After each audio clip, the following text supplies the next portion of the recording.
Hey, this is Rebecca Hulse, business coach and creative rebel at heart. Catch me on this week's episode of The Jessie T Show.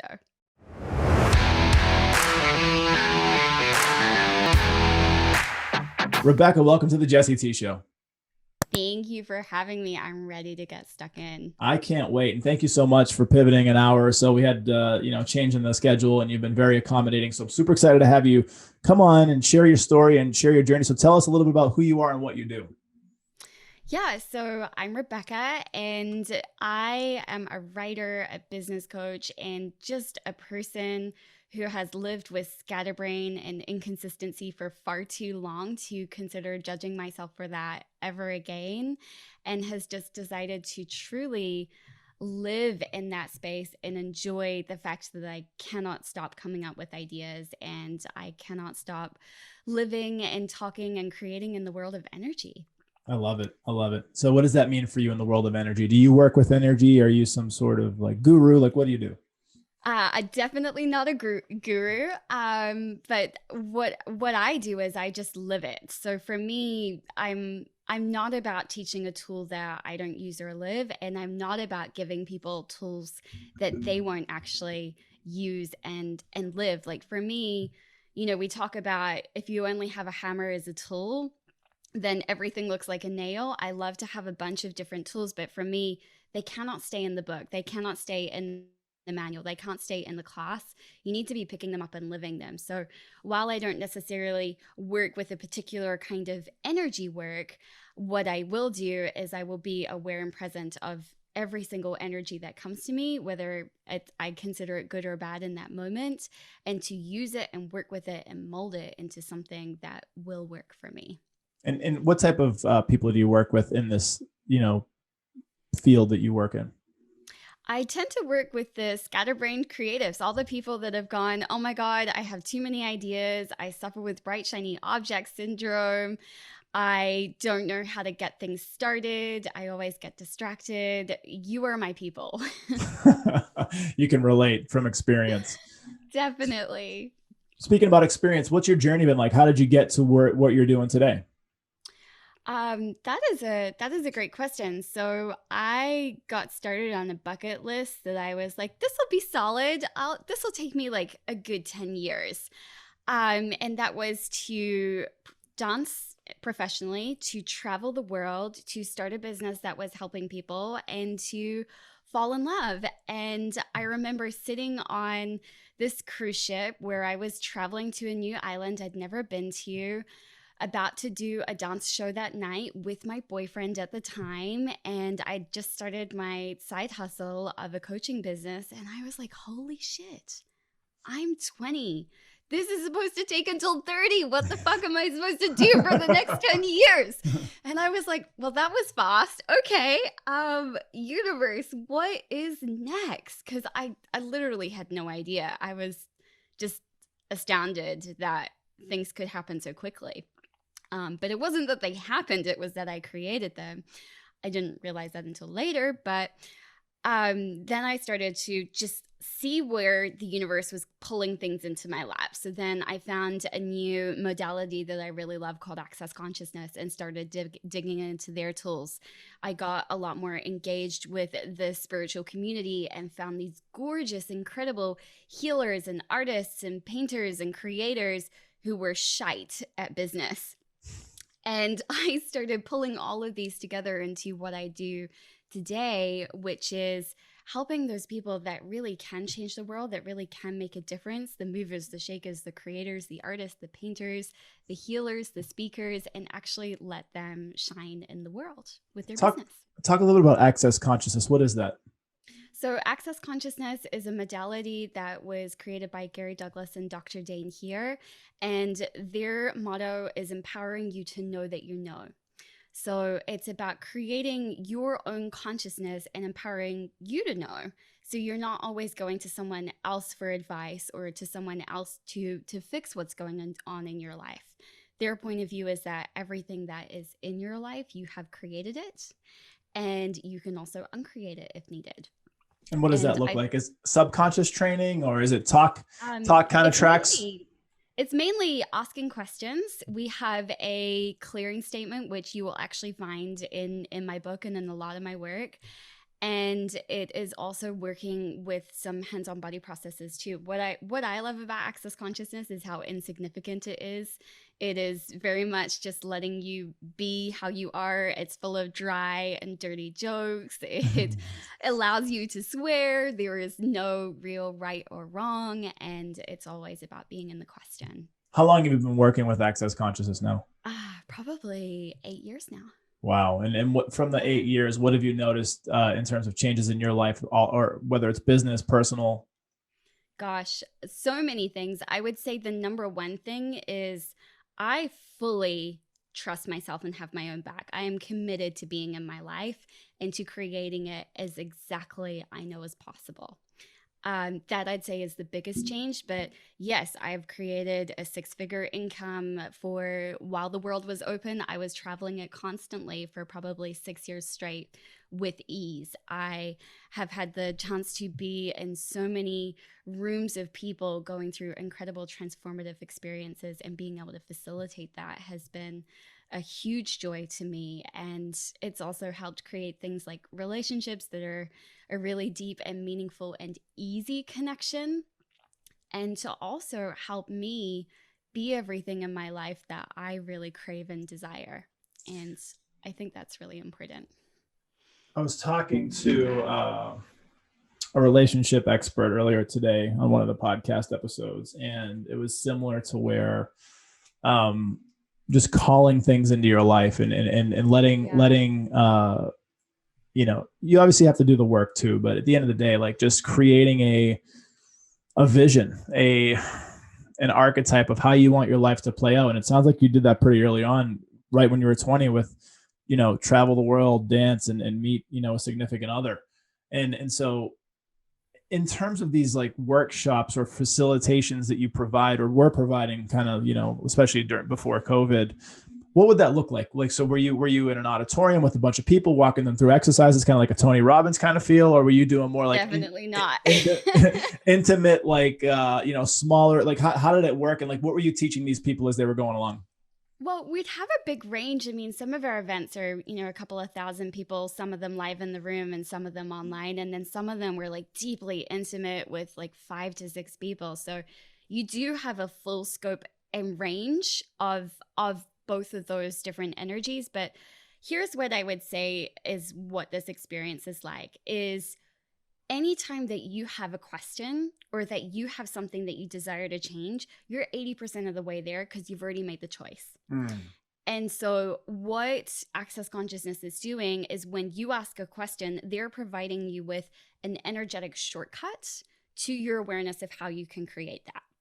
So, if you go and you have this conversation, because all the classes are conversation based. So, yes, you get a manual and you have these tools that are the core tools of Access Consciousness that we use, but it's actually entirely about the conversation you're willing to have and the awareness that you're willing to get and to develop. So really you get to have a conversation, ask questions about real life things that are going on for you, and then go away, use the tools and change it. And then you get a real deep sense of what it's actually like to live that particular tool and how that applies to your life, whether it works or not, whether you want to use that one or not. Like, this is the great thing I love about Access Consciousness is it's not saying trust me, it's saying trust you, try it out, and if it doesn't work, leave it, do something else. Yeah, just that intuition, and then just Yeah. leaning heavily on kind of what is right for you. And so, were you always growth minded? Where did this like student mentality to learn, to level up, to try these different modalities, to be able to not only show up for yourself but eventually show up for other people? Where did that mindset come from? Definitely my parents. They were like personal development junkies. And I was homeschooled at the time. So I've got like the full nerdy, weird background to go off here. Like, I think we took my family firewalking when I was like 13 and been all over the world to different conferences. So I was very used to the world of wild and wacky. Um, when it comes to choosing different tools. And for me, it was just about finding the ones that didn't make me feel like I was pretending or like I needed to be significant. I mean, I don't know if you've ever done someone, someone's led you through an energy exercise or spiritual practice, and you're like, is everyone else getting this? Because that was me for so many of them. It's like I wanted to be spiritual and happy and energetic and after all these things, but so many of the tools I was like, is everyone else seeing the colors? Are they imagining this? Do they see what their natural flower is like? That's a literal class I took, was like how to intuit what your spirit flower was like. And I was like, what? How did that help me? That did not help anyone to know what you would look like if you were a flower. Like, how does that actually help you in your life? And so I was after something much more pragmatic. It goes back to the beware of the guru, right? Like there's this Right? this thought process of like these people to put themselves out there as and medicine people, shamans, gurus, Yeah. and while there's a great many that are legitimate, there's a bunch, probably in the multiples that are just, they're not as legitimate. And I actually put something out a while back talking about how most people that are healers, that are shamans, or true to what they can do, they're usually they're they're usually humble, they're usually empathetic, they are Yeah. down to earth, they're relatable. It's the folks that are out of touch and that don't seem easily relatable, and a lot of times they're very, nothing wrong with like wanting nice things, but they're very materialistic and they're out of touch with like kind of like society. It's one of those things where you kind of, it seems apparent to me because I've been around that world for long enough, but Yeah. it's important to not get sucked in, because like you said, what are you going to learn? Like, what's your spirit flower, right? What is that going to do for you, right? And there are Yeah. practices that may seem hokey, but they're legit. It's just a matter of what calls to you. Like you talked about, you tried different Exactly. modalities, you went to different events, and you said fire walking. Was this at like a Tony Robbins event? No, his name was Kareek Ashley. He was an American guy living in Australia. And it was great. I would say it's very similar to a Tony Robbins feel. I think he'd done a similar line of training, so it was all about the power of yes and motivation and getting to a high peak energy. But I one of those things that I realized in that thing was like, well, what do you do in the low peak energy? And this is something that almost no one talks about, and it lights a fire in me, is people are always talking about like, how do you get to that peak state and to your heightened level of awareness? But it's like, what do you do in the dull moments when you have a lull? Do you judge yourself to shit because you are no longer in that high peak state that's no longer sustainable because your body actually needs to rest and you need to have this period? And you only really hear about it in like women's spiritual circles, and that isn't actually an inclusive environment unless you're a very particular kind of woman. And so it's like, what about the men? What about the non-binary people? What about the women that just do not want to touch that with the barge pole? Like, do they not get to rest? Do they not get to have this place where they can actually enjoy the quiet, enjoy this period in between things? And this is something that I am talking about in so many of my practices, is to enjoy this creative lull, because it's simply building for your next big peak. Like, we're not meant to be consistent, is my key for so many of the people I'm working with, but instead to learn how to recognize where you're at. I don't know if you're going to be able to see the videos, but I'm like waving my hands up and down like a wave in here just to provide a bit of visual representation, but to let yourself be at ease with whether you're on a rising, you're at a peak, or you're starting to fall and crest, or you're just hanging out in this lull. Like, you need to be okay with wherever you're at in that process. So when you're coaching clients that are going through these lulls, especially like if you're working with high performers that are taught to always be in that flow state or that peak state or high energy state, what does the conversation sound like that you have with them to get them to first identify, and then the root cause of potentially what's going on, then also to be aware and or accept the state that they're in, and then also maybe some of the tools that they can use to eventually, if they want to, come out of that state? Yeah. So, one of the first things that I'm doing is I'm getting them used to recognizing that this is a cycle. And so that what comes up must come down and what comes down must come up. So, just so that they first remove the judgment of wherever they're at in the process. Because if you're judging it, You cannot change it, and that's how you get stuck. So most of the time, what we're doing is removing the judgment from where you are at so that you can actually identify it with ease. Then once you can actually identify where you're at, then generally just the acknowledgement just puts you at ease. Like, it's okay. No wonder I'm finding everything difficult. No wonder my body's exhausted. No wonder I'm getting really excited and can't stop working. Like, if you're on a rise, you're like, oh my God, am I overworking, or are you just getting into this peak state? Like, it's okay. And so you have to be willing to not let yourself stop. I find that we're so much better at stopping ourselves than we are at letting ourselves go with wherever we're at. So it's actually more about freeing yourself up so you can move with wherever is your energy is going.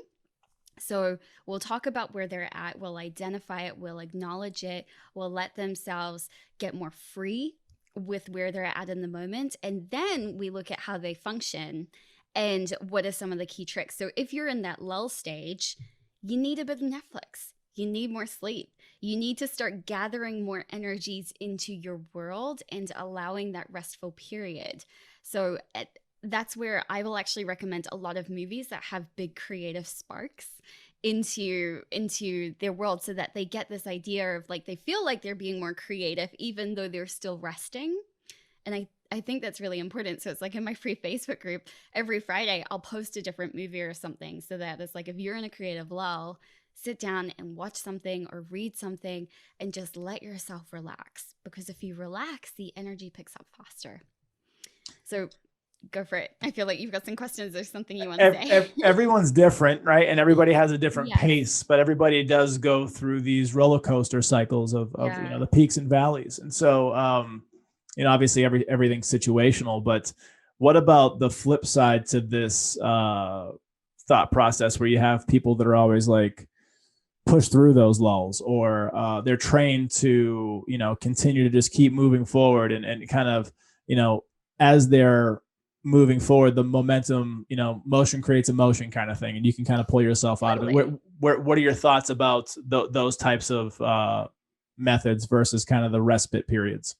Well, here's the thing for me. I want you to have a choice. Like, if you think that where you're at is not okay and that you must move out of it, is that really you choosing to make a conscious move out of that? Or is it your programming and your judgment and your beliefs that you must not stay here? So for me, I'm like, if you want to get out of this stage, totally, you can do that. One of my favorite ways is to kind of hack your natural form of expression. So if you're a writer, copy down by hand someone else's words that you love.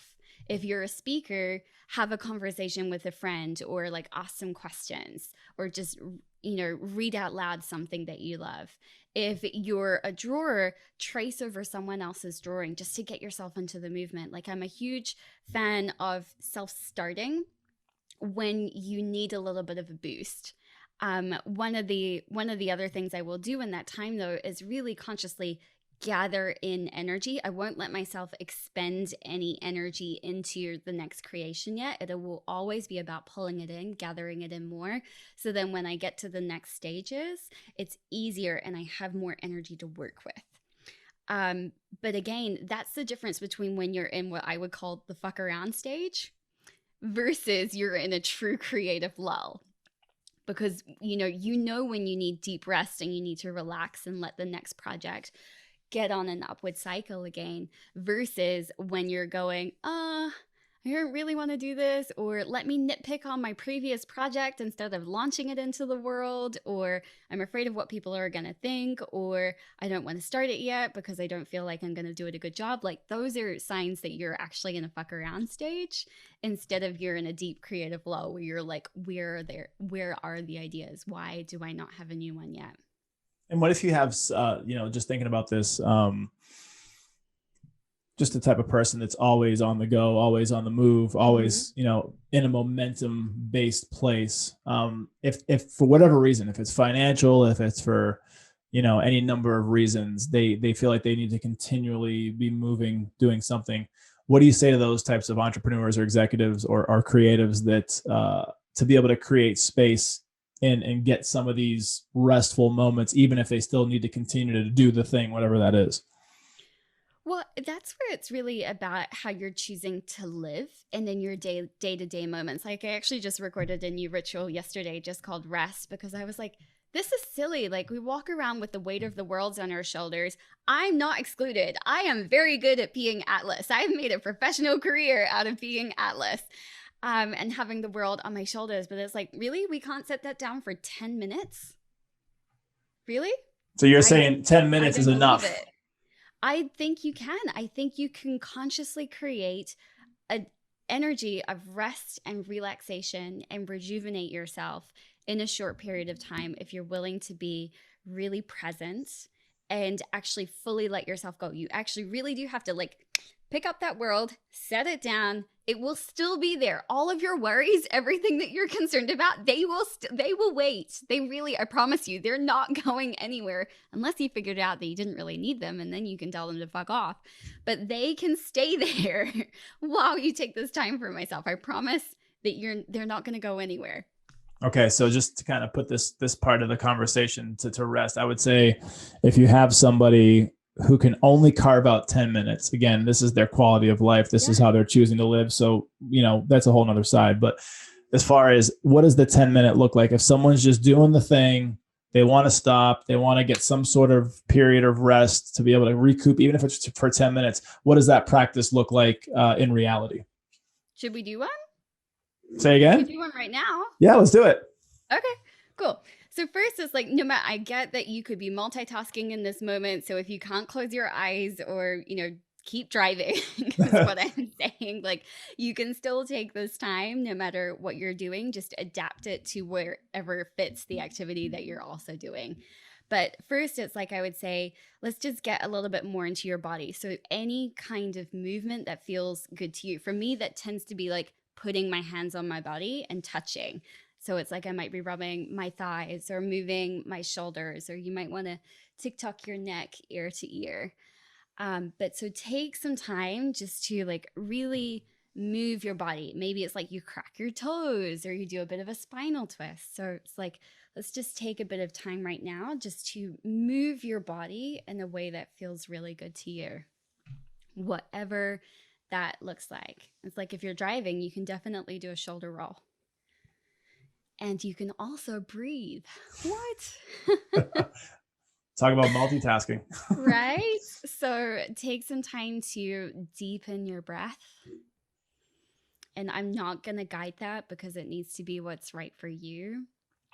So let yourself, if you know a bit of breath work, you can insert that here. Or if you just want to take a couple of deep breaths, slow your exhale. Make it loud. We don't give ourselves permission enough to make our breath loud. Especially as a woman, you must breathe quietly. For what? For what fucking reason? I put a post up the other day about how to make noise in the bedroom. So you're amongst friends. Nice. We could if we can make noise in the bedroom, we can make noise while we're breathing. I guess they kind of go hand in hand, but they do. They really do. So make an audible breath, even if you feel really goofy. Like no one's listening. No one really cares. Promise you they don't care. So then from here, if you can close your eyes, feel free to. Otherwise, don't worry. Let your eyes do what you need them to do to function to see. And let's energetically just pick up the world that you've been resting on your shoulders and put it aside. It can wait. And I'm just going to use the Access Consciousness clearing statement here just so we get a little bit more of a boost and make this faster. So everywhere you would rather have the entirety of the world on your shoulders instead of actually having a moment for you, will you destroy and uncreate that all? And this is where that clearing statement comes in. This is just to change the energy. Right, wrong, good, bad, pop, 9 shorts, boys, and beyonds. If you want a full explanation of that, you can go to theclearingstatement.com. Say it again one more time slowly. Right, wrong, good, bad, POC, all 9 shorts, boys, and beyonds. It does not make sense. It is not supposed to make sense. It's just designed to be a shortcut to destroy and uncreate a whole bunch of energy and to allow you to have a bit more freedom. Beautiful. So maybe you've got your eyes closed. Maybe you opened them up and went, huh? Either that's totally okay, but let's continue this moment and ask yourself, what is it that you really require right now? And what does your body really require right now? And it's like maybe you want to put your hands back on your body or one hand and just go, hi, body. I'm sorry I haven't been paying much attention. Is there anything that you require? I'm here to listen. And just know that most of the time our body does not respond back with words or thoughts. It is with images, it's with energy, it's with cravings, it's with intensity that we may sometimes call pain. And let yourself be more aware of that and allow your body to speak. Your body is not wrong for speaking its language, just like you are not wrong for speaking yours. And so from here, maybe that exploration goes further. Maybe you start to ask questions like, what is something today that I could let go of that really doesn't matter? And everything that doesn't allow you to let go with total ease, joy, and glory, let's destroy and uncreate all that using that clearing statement again. Right, wrong, good, bad, papacal, nine shorts, boys, and beyonds. And so maybe you still feel like you want to move your body a little bit more. I know that for me, the energy is starting to almost undulate. And that is just my perception. You are totally valid, and whatever yours is, whether it's I feel nothing or I feel everything or I feel something in between. Remember, this is your process. I'm just here to speak some words while we go through it together. And then from here, it's like, sure, let yourself move if you want. Let yourself fall into some deeper relaxation if you can.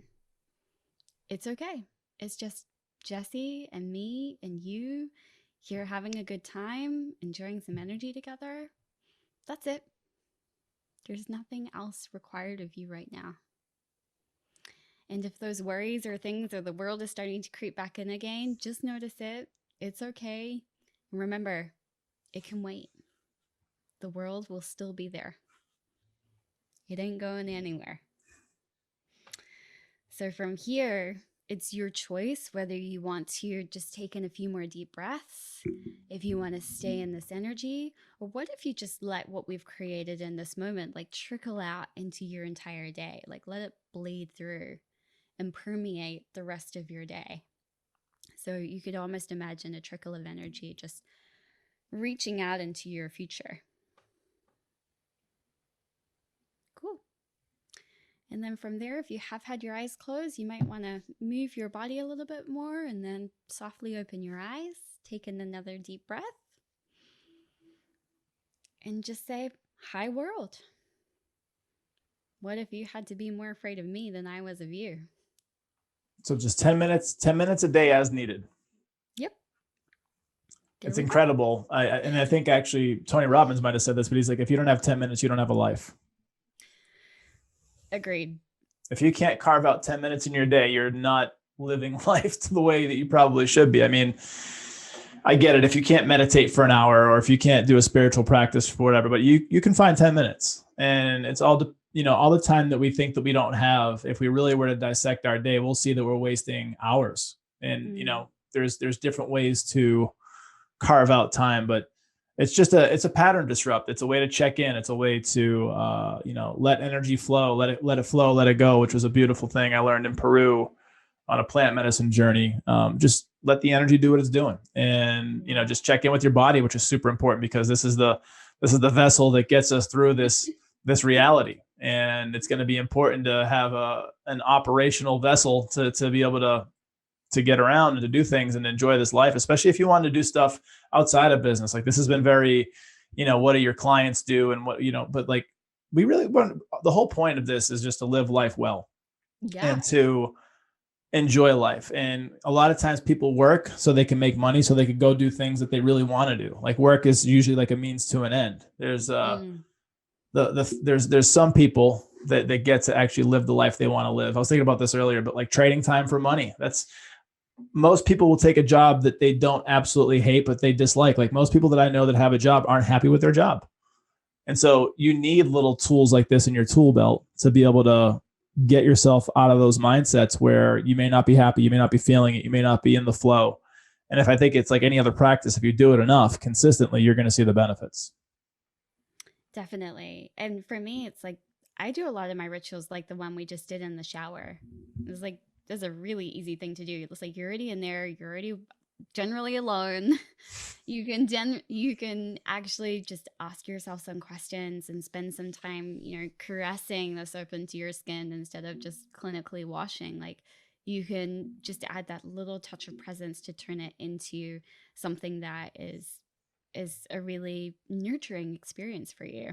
I like it. It's like stacking different things. Like I'm big on what people call biohacking, but just Mhm. optimizing my body, my mind, and my spirit. And when it comes to my body, things like grounding, getting sun, and working out, I can do all three of those things at the same time outside. Take my Yeah. shoes off, go outside, get on the ground, feel it, be in the outdoors, get the sun, get the movement. I mean, you can stack these things to where it just becomes part of your daily life. So instead of having Yeah. to do three different things through the day, which grounding and sunlight and working out, I can do it all at once.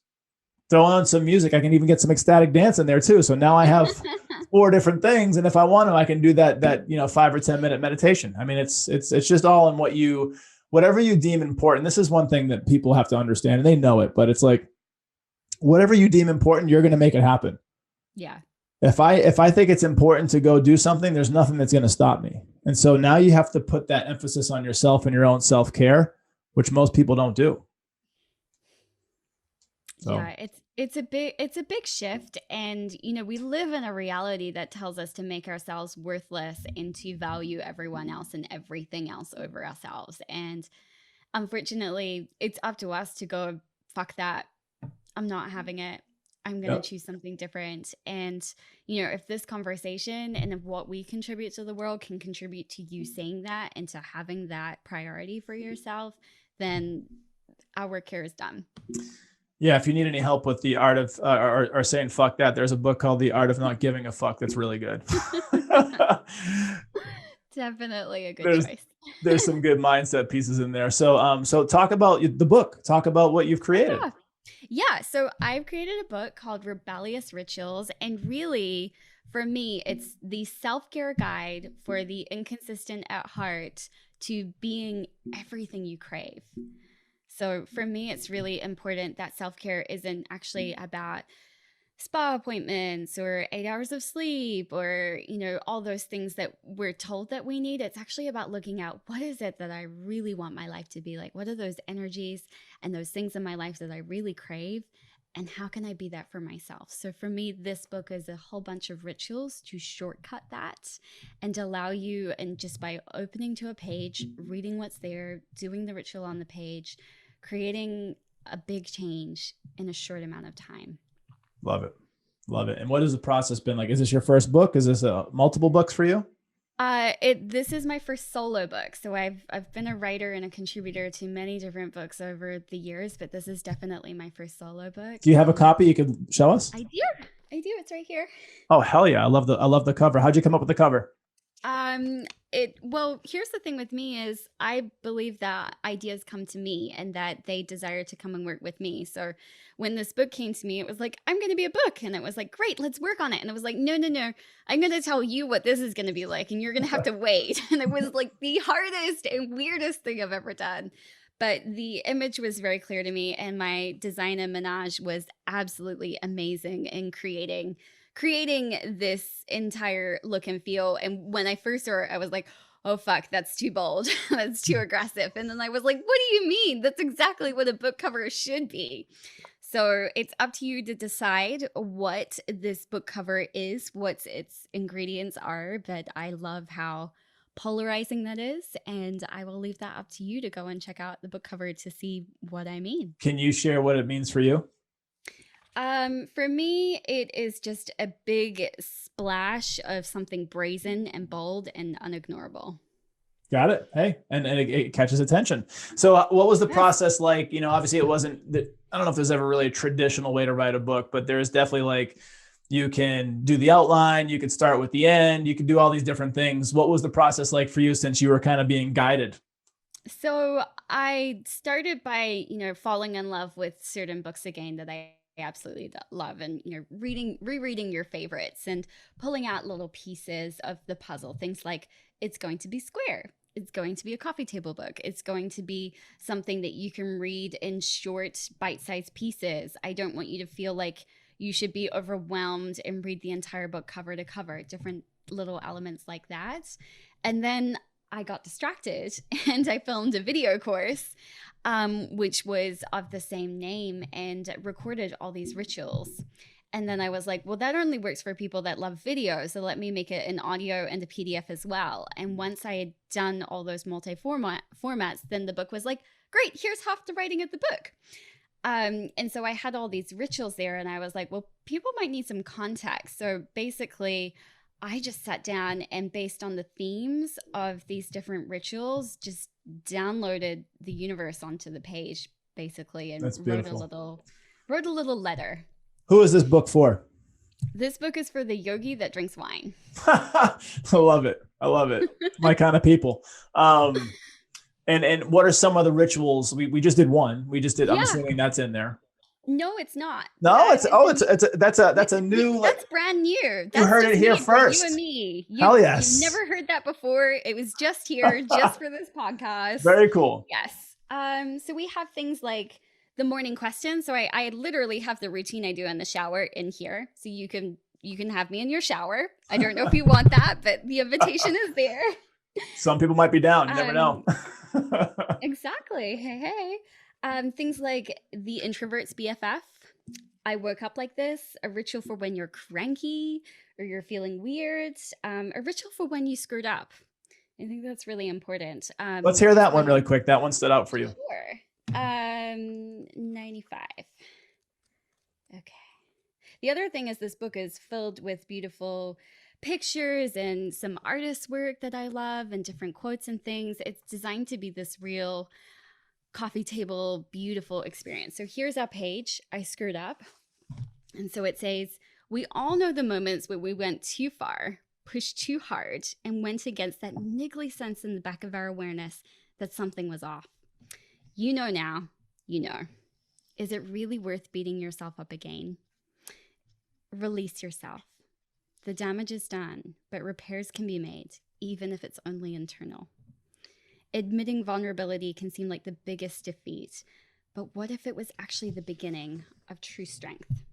It's a divine strength. Actually, vulnerability is divine strength, and the more people that tap into that, and the more people that get real and get humble. Exactly.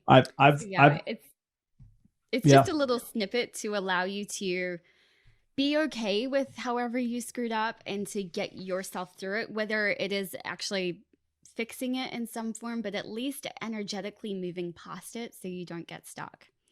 Love it. So yeah, that's the real kind of energy of all these different rituals. And what does the rest of 2021 look like for you? Got anything on the agenda you're looking to get after, personal or business? Yeah, more writing. The next book is very clear on what it wants to be, and I have a membership program and coaching sessions that I do.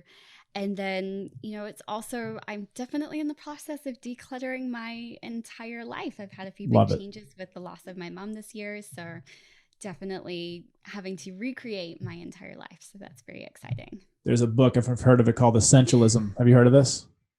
No, which one? Check it out, Essentialism.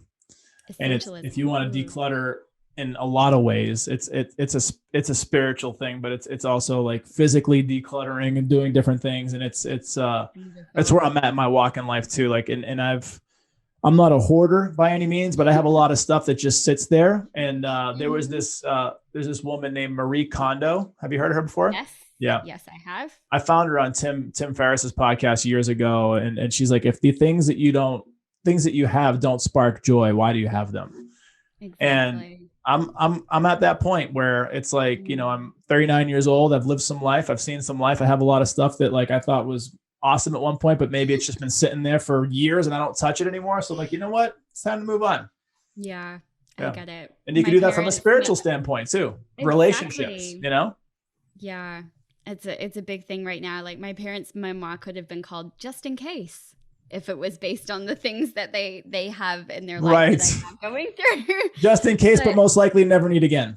Exactly, exactly. So I'm definitely having a huge cathartic throw out and repurpose and reconnect, and it's beautiful. It's like each space I do just becomes this huge soaring energetic contribution for more. It's like the entire spaces that are done just sing, and it's beautiful. So if you've been needing a call to check some things out or to redecorate or to create something new with your space, it's time, because Yeah. you can either be the one taking care of that space or it can be the one taking care of you. No question, right? That old cliche, the things you own you kind of thing, and Definitely. you don't want to give power to those things. And so one last piece that's always important to talk about, I feel like, especially in this season of my story and my journey, but it correlates specifically with yours, is you mentioned the spiritual community and tapping into that. Have you found any new communities, modalities, things that you're interested in that you're starting to learn more about that you can incorporate in your own life or your own business?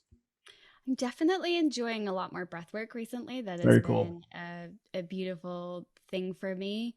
But I've actually more found that the universe is just throwing different people and different personal connections in my path. So for me, it hasn't necessarily been about trying to fit into a particular community. I know I do not fit no matter where I go. That is Hence just the one of the pieces. rebel in you. Exactly, for sure. So instead of trying to find my people, I just am allowing the people that come to me. And it's been a beautiful journey in listening and in being willing to go my own way without Surrender to the following. outcome. Totally. Yeah, So that's yes, beautiful. if you're a person that doesn't fit no matter where you go, you're not alone, but just allow the weird and wonderful eclectic group of people that come to you. It's the beauty of life. If the world was 7.5 billion, 8 billion people that were all the same, it would be so boring to be here. We wouldn't want to be here. No. I actually, I love the fact that there's only one me, because it's like, I don't want to meet me again. Like, I love meeting other people. My business partner sent me a video saying, like, I'm going to clone myself and get 12 of me with this new video. And I was like, I cannot imagine a worse world than 12 of you running around. Like, one of you is Right. enough. maybe a little bit, not him or her specifically, but that's bordering on like narcissistic or egoic, definitely egoic for sure. Well, hell yeah. I want to be the first person to say thank you for coming on and talking about your story, your journey, your mission. I love what you're doing, the light that you're shining in the Thank world. And I'm you. looking forward to seeing more of your journey expand as you go along. Well, thank you for having me. This has been an awesome conversation, and I'm really grateful for every single one that's listened and for you for having this conversation with me, Jesse. My Thank you. pleasure. Looking forward to our next chat. Thanks so much for being on the show. Me too.